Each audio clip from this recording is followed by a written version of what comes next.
আসসালামু আলাইকুম। আশা করি সবাই ভালো আছেন। তো আজকে কয়েকটা খুবই গুরুত্বপূর্ণ বিষয় নিয়ে কথা বলব। আম তার মধ্যে সবচেয়ে ইম্পোর্টেন্ট বিষয় সেটা হচ্ছে আমার মনে হয় যে বাংলাদেশের বেশিরভাগ মানুষ খুবই বিচলিত এবং শঙ্কিত একটা বিষয় চিন্তা করে যে আল্টিমেটলি সামনে বাংলাদেশের অবস্থা কি হতে যাচ্ছে। বিশেষ করে ১২ই ফেব্রুয়ারির নির্বাচন। এরপর কোন দল এই দেশের ক্ষমতায় আসবে।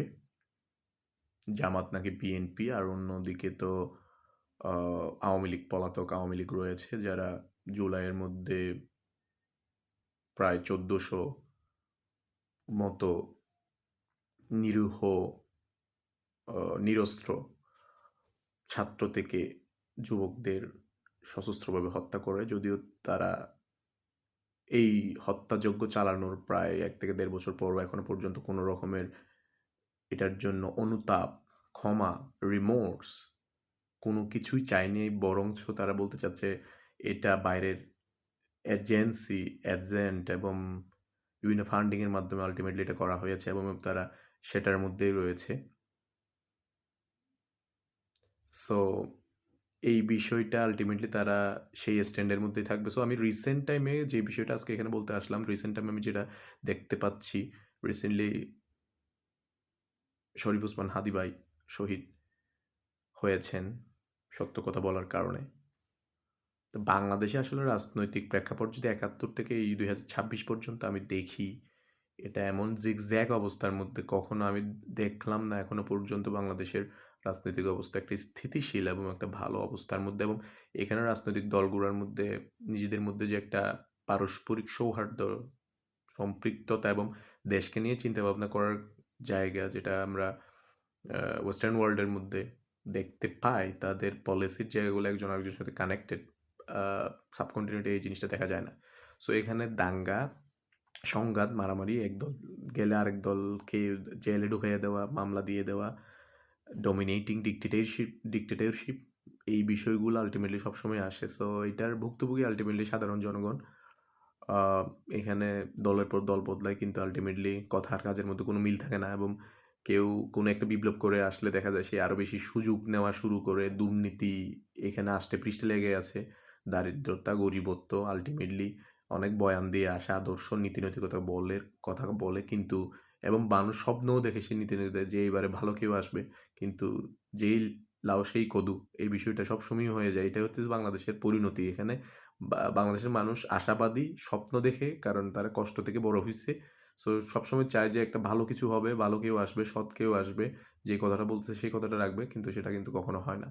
যাই হোক তো বাংলাদেশের যে অবস্থাটা দেখতে পাইতেছি রিসেন্টলি আওয়ামী লীগকে দেখা যাচ্ছে ইন্টারন্যাশনাল বিভিন্ন মিডিয়ার মধ্যে তারা সরব হচ্ছে এবং সেখানে কথা বলতেছে যেখান থেকে দেখা যাচ্ছে তারা এই সময়টা চুপ করেছিল শুধুমাত্র জুলাইয়ের মধ্যে যে হত্যাযজ্ঞটা নৃশংস হত্যাযজ্ঞ চালিয়েছে এটা আনডাউটেডলি ইউএন এর রিপোর্ট থেকে শুরু করে এবং চোখের সামনে দেখা তাদের ছাত্রলীগ, যুবলীগ থেকে শুরু করে তারা আল্টিমেটলি অস্ত্র-শস্ত্র নিয়ে নেমে গেছিল। কিন্তু তারা এটাকে কোনো রকমেই স্বীকার করতে চাচ্ছে না। যদিও জয়ের লাস্ট আল জাজিরার সাথে সেখানে সে মিসহ্যান্ডেল করার কথা বলছে যে এই প্রোটেস্টটাকে, এই আপরাইজিংটাকে মিসহ্যান্ডেল করা হয়েছে।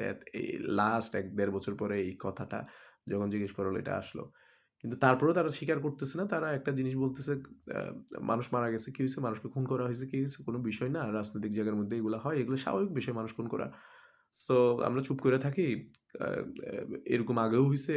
সো আমরা ৫-৬ বছর পর আবারও ফেরত আসবো। এইরকম একটা মুড দেখা যাচ্ছে। মানে মগের মূল্যকের চেয়ে খারাপ অবস্থা। সো এই দেশ থেকে আসলে আর কি আশা করা যেতে পারে? এখানের রাজনীতিবিদরা যদি এভাবে হয় এবং একটা অন্যায়, অপরাধ, মানবতা গর্হিত মানুষকে খুন করে, বাচ্চা ছেলেদের খুন করে যদি তাদের মধ্যে অনুশোচনা না আসে, তাহলে পরবর্তীতে আসলে এসে কি ভালো কিছু দিতে পারবে? আর বর্তমানে এইদিকে যদি আমি বলি, বিএনপি জামাতের ক্ষেত্রে আল্টিমেটলি বিএনপি তারেক রহমান তার মধ্যে কিছু পরিবর্তন দেখা যাচ্ছে। সে তার প্ল্যানের কথা বলতেছে এবং সেও আল্টিমেটলি ১৭ বছর দেশের বাইরে ছিল। দেশের বাইরে তাকে নির্বাসনের মধ্যে রাখা হয়েছিল এক প্রকার বলতে গেলে। তার উপর প্রচুর পরিমাণে নির্যাতন চলেছিল। অ্যান্ড তার শাসন আমলেও আমরা দেখতে পাই যে অনেক কিছুই আল্টিমেটলি তার সম্পর্কে আমরা দেখতে পাই সে কিভাবে কাজ করেছিল। আ সত্য মিথ্যা সেই জিনিসটা সম্পর্কে তো আল্টিমেটলি পেপার থেকে শুরু করে বিভিন্ন জায়গায় দেয়া হয়েছে। তবে তার কথাবার্তা অনেক ভালো এবং কিছু পরিবর্তনশীল কথাবার্তা দেখা যাচ্ছে। তবে বাংলাদেশের যে রাজনৈতিক ফ্রেমওয়ার্ক এই জায়গার মধ্যে তিনি আসলে কতটুকু নিজেকে টিকিয়ে রাখতে পারবেন। কারণ নিজের দলের মধ্যেই দলীয় কোন্দল রয়েছে এবং তিনি আসলে দলের চেয়ে কতটুকু বেশি পাওয়ারফুল তার কথায় সেটা আসলে দেখার একটা বিষয়। আর জামাতের দিক দিয়ে জামাত তো কখনো ক্ষমতায় আসে নাই। সো নতুন একটা দল যখন ক্ষমতায় আসবে যদিও তাদের ইসলামিক আ নিয়ম অনুযায়ী এবং জামাত শিবির যে একটা নিয়মতান্ত্রিক যে বিষয়ের ভিতর চলে সেখানে আল্টিমেটলি তাদের সততার জায়গাটা আল্টিমেটলি বিভিন্ন জায়গার মধ্যে সামান্য পরিমাণে হলেও দেখা গিয়েছে কিন্তু তারা তো কখনো ক্ষমতায় আসে নাই। সো এদিক দিয়ে একটা কথা আছে যে কোনো মানুষের ভিতরের ক্যারেক্টারিস্টিক্স বুঝতে হলে তাকে ক্ষমতায় ছেড়ে দাও। তাহলে দেখা যায় তার ভিতরের জিনিসটা চলে আসে। আ সো এইরকম আমরা দেখতে পাইছি ইতিহাসের মধ্যে আমাদের সময়ের মধ্যে যে আল্টিমেটলি জীবন দিয়ে দিছে দেশের জন্য কিন্তু ক্ষমতায় আসার পর দেখা গেছে তার ভিতর থেকে আল্টিমেটলি কত রকমের বিষয় বেরিয়ে আসছে। আর ছাত্রদের বিষয়টা আল্টিমেটলি খুবই কনফিউজিং কিন্তু তাদের আ আল্টিমেটলি ম্যানেজমেন্টের জায়গার মধ্যে অনেক দুর্বলতা এবং আ দুর্নীতির জায়গার মধ্যেও বিভিন্ন রকমের কথাবার্তা চলে আসছে এবং দেখা গেছে তারা বারবার প্রত্যেকটা জায়গার মধ্যে ফেইল হয়েছে যেখান থেকে দল বিভিন্নভাবে ভেঙে গেছে। সো আল্টিমেটলি মানুষের অ্যা কোনো প্রোপাগান্ডা না কিন্তু তার কার্যের উপর ভিত্তি করে আল্টিমেটলি সবকিছু নির্ধারিত হয়ে যায়। সো আমি আসলে টেন্সড হচ্ছে এখানে প্রত্যেকটা দল নিয়ে বললাম। শরীফ ওসমান হাদিও প্রত্যেকটা দল নিয়ে বলছিল। তো আমি টেন্সড হচ্ছি আসলে এই বাংলাদেশের পরিণতি কি? বাংলাদেশের আল্টিমেটলি সুদিন কি কখনো আসবে কিনা এখানে আল্টিমেটলি এমন জগাখিচুড়ি অবস্থা।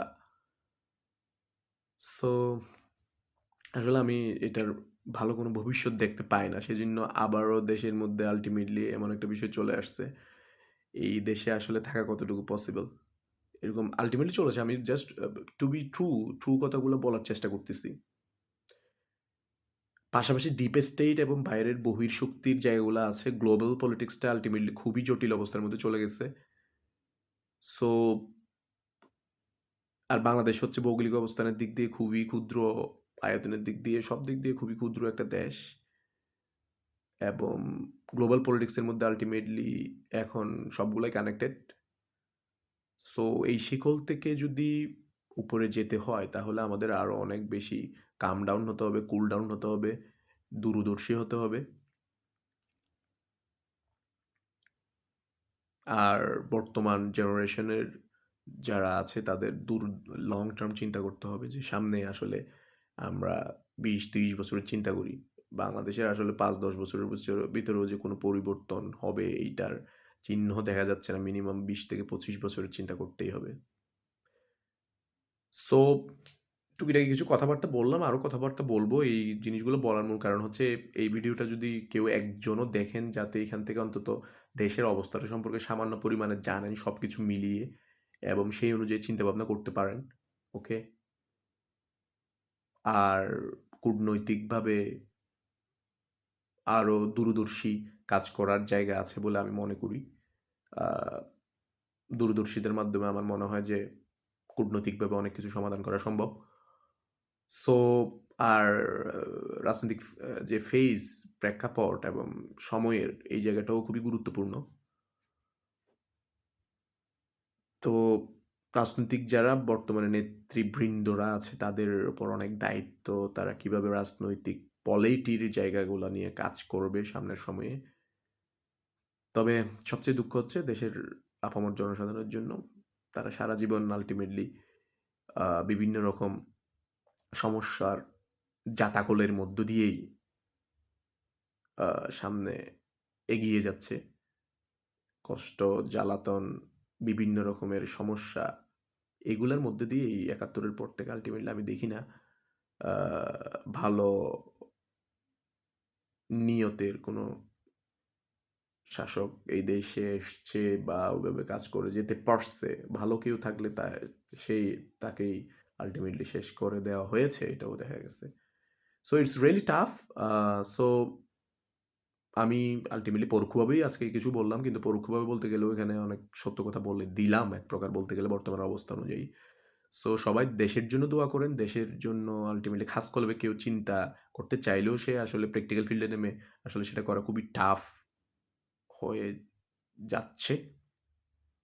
সো সেক্ষেত্রে আমাদের অবশ্যই দূরদর্শী চিন্তা করতে হবে, লং টার্ম চিন্তা করতে হবে এবং একটাই সেটা হচ্ছে নিজের জায়গায় নিজেকে সেটেল করেন। নিজের জায়গায় নিজেকে এমন একটা জায়গায় নিয়ে যান, যেখান থেকে আল্টিমেটলি দেশের জন্য একটু হলেও চিন্তা করতে পারবেন। হ্যাঁ? নিজেকে আগে শক্তিশালী করেন, নিজেকে শক্ত সামর্থ্য করেন। তাহলে এরকম যদি মনে করেন যে আমার এই ভিডিও দেখে বা মনে করেন যে ভিডিও দেখে যদি মনে করেন ১০ টা মানুষও চিন্তা করে যে না আগে আমি নিজে সেটেল হই, নিজে সমর্থ হই, তারপর দেশের জন্য আমি কিছু করব।